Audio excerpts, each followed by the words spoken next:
Hope you are having a fantastic day. Today we're taking a look at this DIY 3D printer. So this is the SIMAX3D Iron-M1.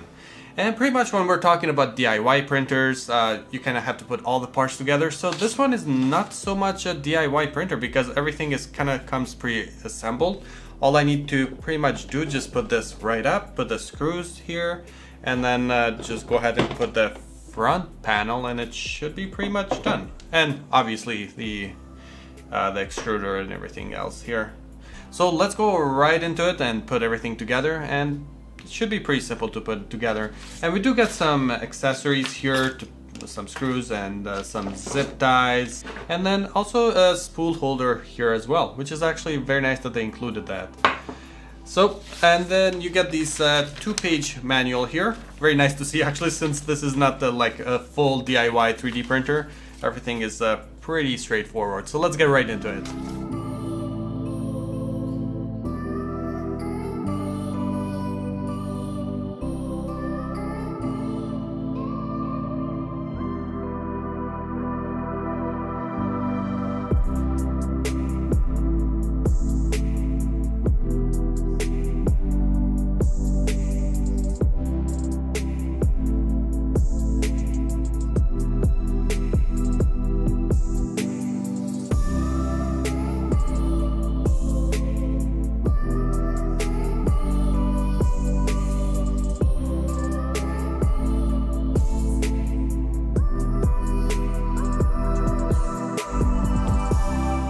When we're looking at the specifications of this 3D printer here, the nozzle claims that it can go up to 260 Celsius and the bed can go up to 110. So we're gonna go ahead and test that out after. And when we're looking at the printer area here, we get 235 by 235 and 250 millimeters up. And we do get this nice magnetic bed here as well. Actually works pretty well because when your prints are done, just do this and you can take them off very easily actually. So far when it comes to the print quality, definitely I haven't faced any warping issues because the heated bed and everything kind of sticks very well on this material here. So I haven't faced any like warping while printing or my prints coming off. So before we take a look at all these prints here, we're gonna go ahead and see how easy it is to use the touchscreen there, and just the first things you need to do before printing.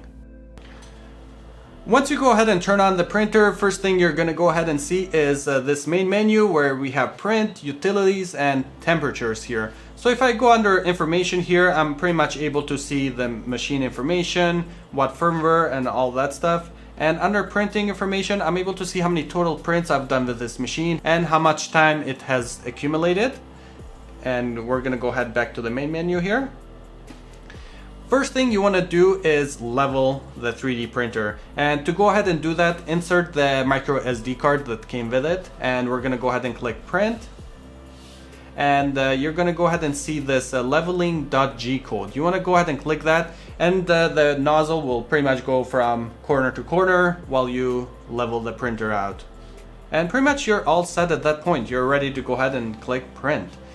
So right now we're gonna go ahead and check out the utilities menus here, and we're gonna see what we can do here. So if I go under filament, the first one, I'm able to load the filament, unload, and manual operation. So if I go load filament, it's pretty much asking me if it's PLA, ABS, so it can just heat up the nozzle so we can load the filament. And same thing for unload, pretty much is just gonna unload. You just tell it what filament you have inside. And manual operations.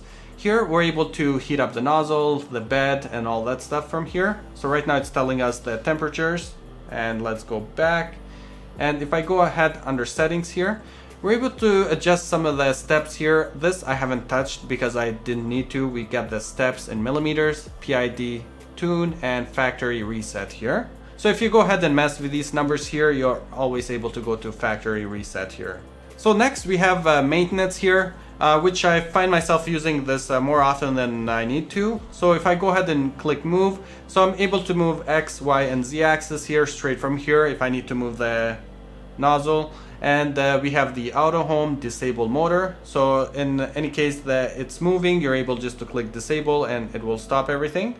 So on the main menu, we also have temperatures here. We're able to see the extruder and hot bed temperatures here. So right now everything is 0. So I'm able to preheat the bed if I want to straight from here. I'm able to set custom, which we're gonna go ahead and test out the temperatures as well to see if they go up to what's specified.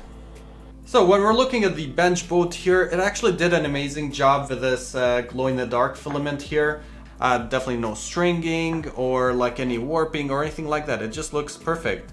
But one thing is, I did face some issues when I tried to print with a different filament here. Definitely you can see many problems on this print here. We do have ghosting and just like look at the roughness at the bottom here, like at the top. That's the thing. One thing is if you're getting some filament, just make sure it's not too cheap, because you're gonna go ahead and face issues like this. Because I did try multiple times printing with different settings, different temperatures. It always was like a problem. And the thing is, it was the filament's fault. It wasn't even the 3D printer's fault at this point. And here we can see another great quality print here. And we have some little ghosting here going on, but overall it is very nice and smooth here. And like we can see all the details and everything here on the wing.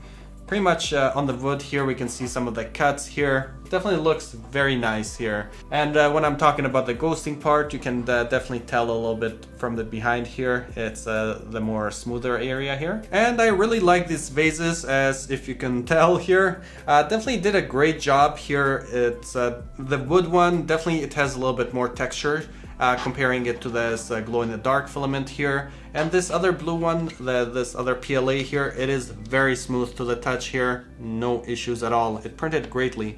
And these vases actually print pretty quickly as well. And the thing is, of these vases, there's like no lines or anything. I can pretty much fill it with water if I want to. There's not going to be any leakage or anything like that. Also, some cool things you can do with a 3D printer. Obviously, print things in place, just like these skeletons. After printing, just take it off, and pretty much it does move like this. And it is pretty cool, especially now, like with Halloween coming. Definitely, I can see myself printing a few more of these in different colors. And also I did print a bigger one, so it's almost double the size. This actually I had to print half, then half again, and then just glue it on there. And you can't really tell that much, but yeah, it looks pretty cool. So far, we can definitely see this printer can produce some great prints, such as this here, without no issues. And these are like print in place, so take it off and you're able like to move it around.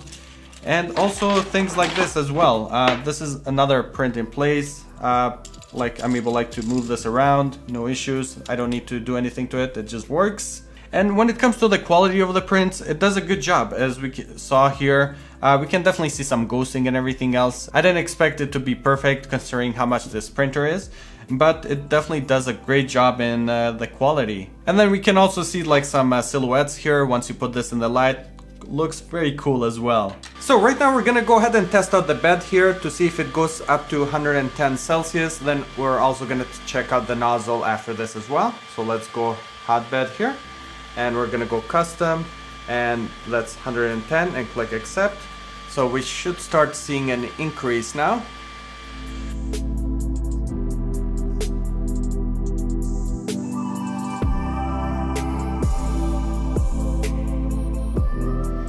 So looking at the heat bed here, definitely can go up to 110. So next we're gonna go ahead and check out the nozzle.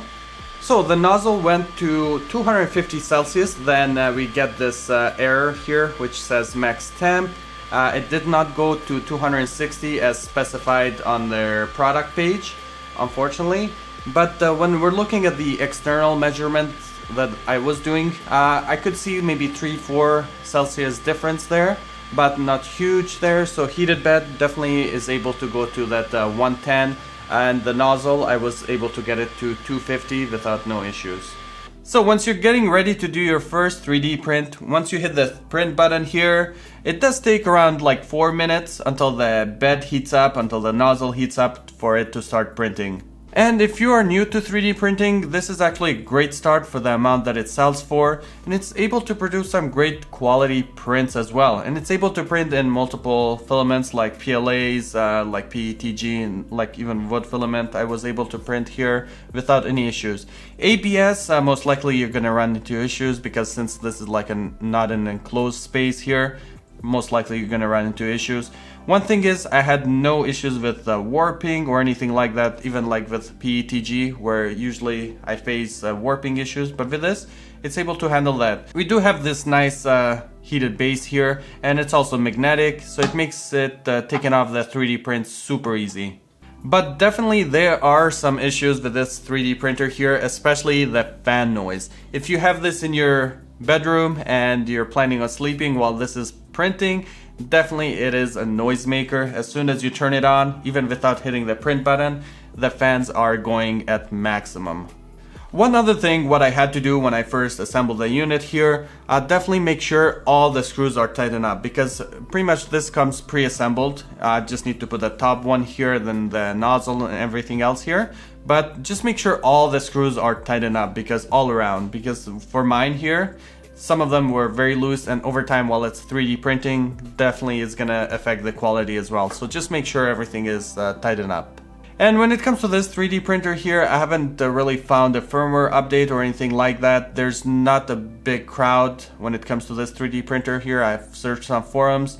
Not many people have this model here, just so you're aware of that. So if you're facing any issues, you can't really go digging into forums to find an answer. Pretty much you're gonna have to contact the company if you're facing any issues. But so far, this printer has been doing great. I've done multiple prints and haven't faced any issues at all. Really hope you enjoyed this video. Go ahead and give it a thumbs up if you enjoyed it. Also, if you are new here, go ahead and click that subscribe button for more videos like this. I will see you guys next time.